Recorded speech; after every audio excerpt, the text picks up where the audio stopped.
disons que à chaque fois qu'on se retrouve dans une classe comme celle-là, il y a quand même un stress qui revient. Je pense que c'est lié à tous nos souvenirs. Et puis, on n'a pas que des bons souvenirs de l'école, et notamment des tests. Parce que l'école, voir des copains et tout ça, c'était toujours assez sympa. Mais quand on était sujet aux tests, et à l'interrogation, peut-être même surprise et tout ça, il y avait forcément un peu de transpiration. Donc, c'est un mix entre un plaisir d'être entouré de gens, de camarades, parce que ça, on n'a pas toujours dans la vie maintenant. Et puis, ce stress d'être jugé.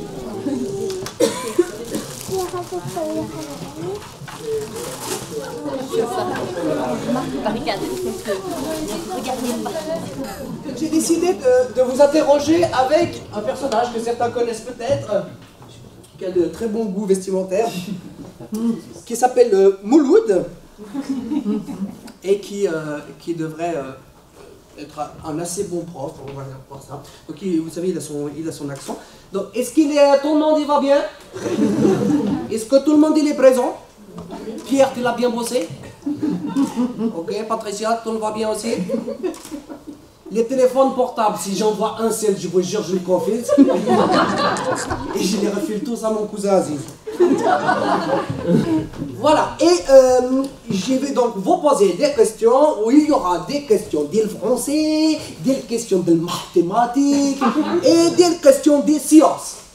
Alors, je vais commencer tout de suite. Vous avez donc des feuilles avec la possibilité d'écrire vos réponses.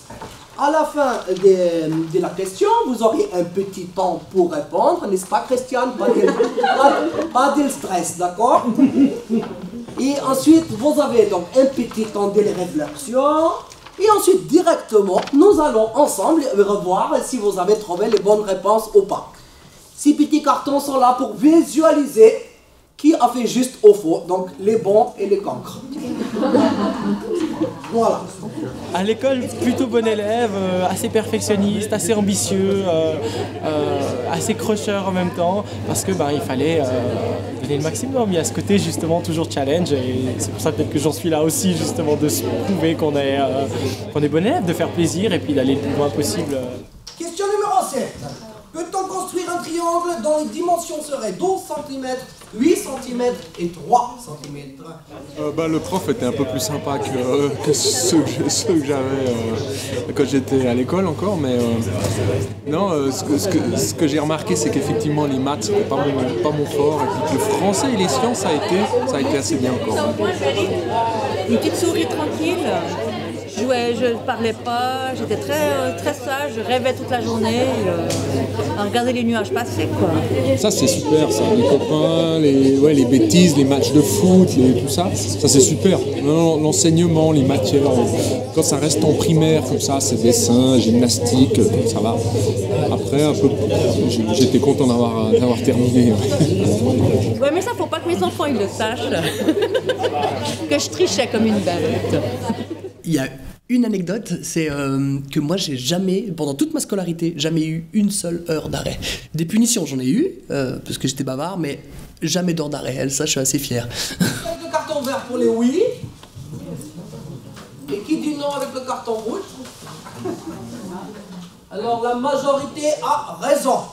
Puis bien sûr, il y a tous ces très très bons souvenirs, parce qu'on est 20, c'est ça. J'étais 20, je sais pas combien ils sont maintenant, mais on était 20 dans la classe, et toutes mes grandes amitiés, elles sont restées de l'école, de mes dernières années d'école obligatoire. Voilà, oui, c'est important pour ça. Comment ça s'appelle?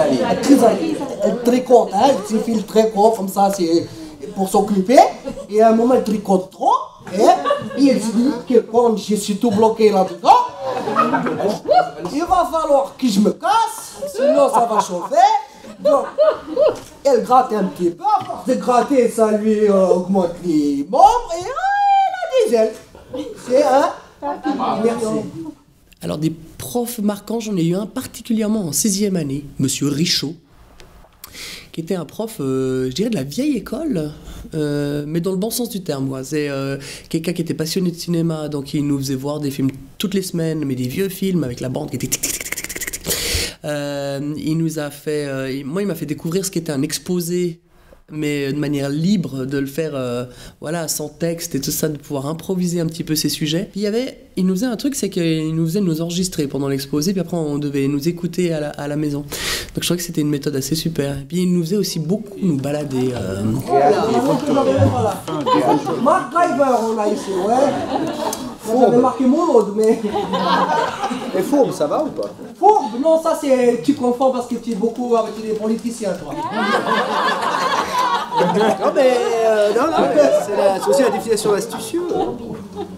S'il y a Roublard. S'il y a Roublard, il faut... S'il y a Roublard, il faut faire. Il y a eu des profs magnifiques. Mais l'école, non, je veux dire. Non, il y a des profs superbes, il y a eu des... des gens voilà, qui étaient plus des maîtres que des professeurs. Je pense qu'on a plus besoin de maîtres que de professeurs. Parce que les professeurs, ils enseignent des trucs qui vont devenir obsolètes rapidement, tandis que les maîtres, ils montrent des choses qui sont infinies, qui vont durer tout le temps. J'en fais quelques-unes, je vous dis quand c'est bon, allez encore, hop, on bosse, ça va. Merci beaucoup pour votre participation.